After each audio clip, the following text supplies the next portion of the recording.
बिस्मिल्लाहिर्रहमानिर्रहीम। उम्मीद है कि सब लोग खैरियत से होंगे। और जैसे सारों को वेट है कि कब तक उनका पेपर चेक होगा या चेकिंग के कितने दिन लगेंगे और किस तरह से सिलेक्शन होगी, कितने पे मेरिट बनेगा। तो इस हवाले से इंशाल्लाह आज इस पूरी वीडियो में ये चीज़ डिस्कस करेंगे। कल भी मैंने कुछ चीज़ें डिस्कस की थी मेरिट के हवाले से, लेकिन एक दफ़ा फिर चलें दोबारा से डिस्कस कर लेते हैं, ठीक है। अच्छा, सबसे पहले ये आपको याद होगा कि कुछ दिन पहले ड्राइविंग टेस्ट जो ड्राइवर्स के लिए हुआ था उसका आज फाइनल रिज़ल्ट आ गया है। सॉरी, रिटर्न का ये रिज़ल्ट है। जो ड्राइवर्स की पोस्ट थी इस्लामाबाद पुलिस में, ड्राइवर्स की पोस्ट थी, लेकिन ये परमानेंट पोस्ट नहीं थी, ये बल्कि कॉन्ट्रैक्ट बेस पे थी। और इनका आज जो रिज़ल्ट था 2 दिन पहले वो अनाउंस हो गया था। रिटर्न का ये रिज़ल्ट आ चुका है, ठीक है।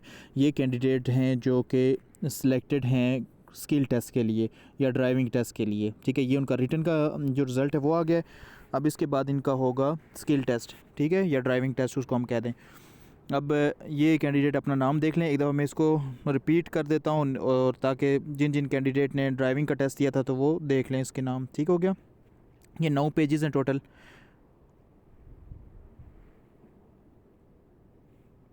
ये वो सिलेक्टेड लोग हैं जो कि ड्राइविंग के रिटन टेस्ट में पास हुए थे।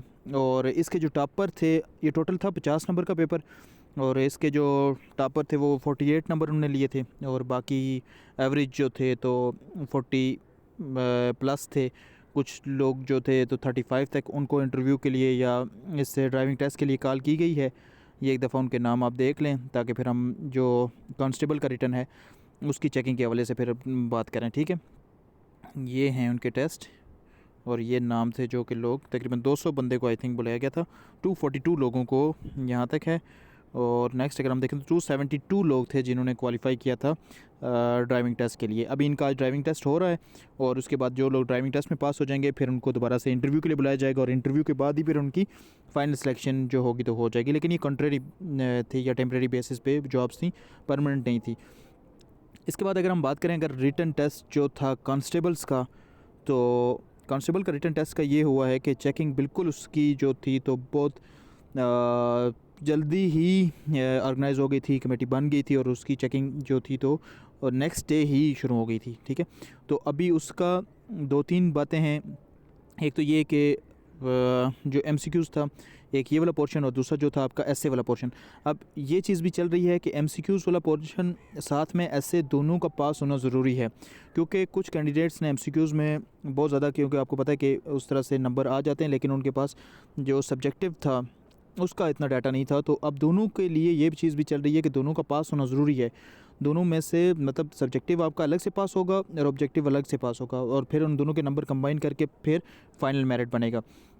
जो अभी तक ये चल रहा है, क्योंकि एसए में बहुत सारे लोगों का कहा जा रहा है कि एसए में बहुत सारे लोग फेल हैं अभी तक, और उनका बहुत ज़्यादा मतलब ये था कि उनके पास इतना डाटा नहीं था कि वो एक जो एक्सट्रीमिज़म और पुलिस की जो क्वालिटीज़ थी तो उसके ऊपर वो कोई प्रॉपर ऐसे लिख सकें। ये सारों के लिए तो नहीं, लेकिन ज़्यादा कैंडिडेट्स के लिए यही है कि उनका ऐसे में मसला आ रहा है, ठीक है। अब रिटर्न की चेकिंग के बाद ही फाइनल मेरिट बनेगा। देखें, अभी बहुत सारे लोग आप मुझसे पूछ रहे हो कि फ़ाइनल मेरिट कितना बन गया है, पंजाब का कितना है, इस्लामाबाद का कितना है, बलूचिस्तान का, सिंध का या कश्मीर का। तो जब तक प्रॉपर पेपर चेक नहीं हो जाएंगे, सारे के सारे पेपर चेक नहीं हो जाएंगे, तो उस वक्त तक किसी एक के बंदे से तो नहीं बंदा मेरिट का बता सकता कि उसका मेरिट इतना आ गया या उसका इतना आ गया। और दूसरा ये भी नहीं कि ये हर एक बंदे को इस तरह से पता होगा कि फ़ौरन से ही बस जैसे ही पेपर चेक होगा तो सारों को पब्लिक कर दिया जाएगा कि इस तरह से प्रॉपर एक कमेटी होती है जो कि काम कर रही होती है, और उसी कमेटी ने ही अनाउंस करना होता है, और वो फिक्स डेट के बगैर अनाउंस नहीं कर सकते इस तरह से ये चीज़ें।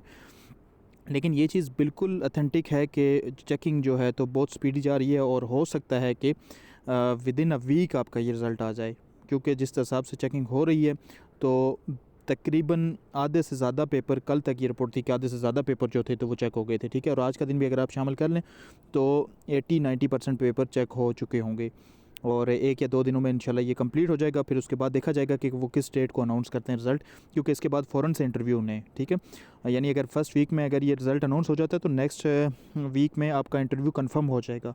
तो इसलिए जिन लोगों के अच्छे पेपर हुए हैं तो उनसे मेरी यही रिक्वेस्ट है कि आप इंटरव्यू की तैयारी करें, क्योंकि इंटरव्यू बड़ा मैटर करेगा। उसकी वजह ये होगी कि इंटरव्यू भी 30 नंबर का होगा, और उस 30 नंबर में से आपके फिर जिसके ज़्यादा नंबर आएंगे तो वो फिर फाइनल सिलेक्शन की तरफ वो ही बंदा जाएगा, ठीक है ना।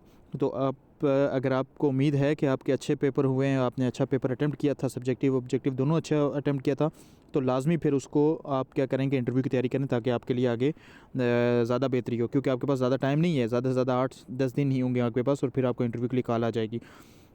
अच्छा, तरीकाकार मैंने कल भी बताया था कि यही होता है कि देखें, एक सीट पे 5 बंदों को इंटरव्यू के लिए कॉल की जाती है।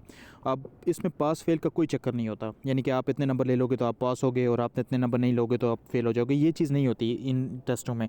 इनमें ये तरीकाकार होता है कि जो देखा जाता है कि जो टॉपर्स हैं, चाहे वो जितने भी नंबर वाले हों, फॉर एग्जांपल अगर हम बात करें कि अगर 80 वाला टॉपर है, ठीक है, तो देखा जाएगा कि 80 की से कितने नंबर लोगों ने जो है तो 80 नंबर लिए हुए हैं और कितने नंबर लोग हैं कि जो 80 के आसपास हैं, तो उनको बुलाया जाएगा। ठीक हो गया, यानी अगर 80 टॉपर है तो फिर देखा जाएगा कि 70 तक और 80 के दरमियान कितने कैंडिडेट आ रहे हैं। अगर वो कैंडिडेट पूरे हो रहे हैं तो फिर इसका मतलब है कि मेरिट जाके क्लोज हो जाएगा 70 पे, और इसका मतलब 68 69 वाले, 76 वाले, या सॉरी ये बिलो जो 70 होंगे तो ये फेल कंसिडर होंगे। तो डायरेक्टली अगर आप पूछें मुझसे कि कोई एक नंबर बता दें कि इतने हम नंबर ले लेंगे तो हम पास हो जाएंगे, हमें इंटरव्यू के लिए बुलाया जाएगा, तो इस तरह की कोई चीज़ नहीं होती। जितने नंबर, ये डिपेंड करता है कि कैंडिडेट्स ने किस तरह से पेपर अटैम्प्ट किया हुआ है और उनके टोटल नंबर कितने, तो उसी हिसाब से फिर उनको बुलाया जाता है और बाकियों को नहीं बुलाया जाता फिर। तो इन अदर वर्ड्स के वो फिर वहीं से फेल ही कंसिडर होते हैं। तो बेस्ट ऑफ लक आप सारों के लिए। एक ही वीक में इंशाल्लाह आप लोगों का ये रिटर्न का जो टाइम है या जो रिज़ल्ट है तो ये आउट हो जाएगा, ठीक है, और उसके बाद फिर आप लोगों को लिस्टें लग जाएंगी और इसी तरह से ये जिस तरह से अभी आपको मैंने एक लिस्ट शो की हुई है ना कांस्टेबल्स की, इस तरह से आप लोगों की लिस्ट लग जाएगी और फिर आप लोगों को एसएमएस आ जाएंगे कि आप फलानी डेट को आके अपना इंटरव्यू दे दो। ठीक हो गया, और वो यकीनन इधर इस्लामाबाद में ही होगा। तो आप लोग तैयारी करें, तैयारी का तरीकाकार इंशाल्लाह एक आध किसी वीडियो में मैं डिस्कस करूँगा कि इंटरव्यू में क्या क्या चीज़ें पूछी जाती हैं, हमसे क्या पूछी गई थी या हमने किस तरह से तैयारी की थी, तो आप लोग भी उसी चीज़ को रिवाइज़ करना। ठीक है, बेस्ट ऑफ लक आप सबके लिए, अल्लाह पाक आप सारों को कामयाब करे।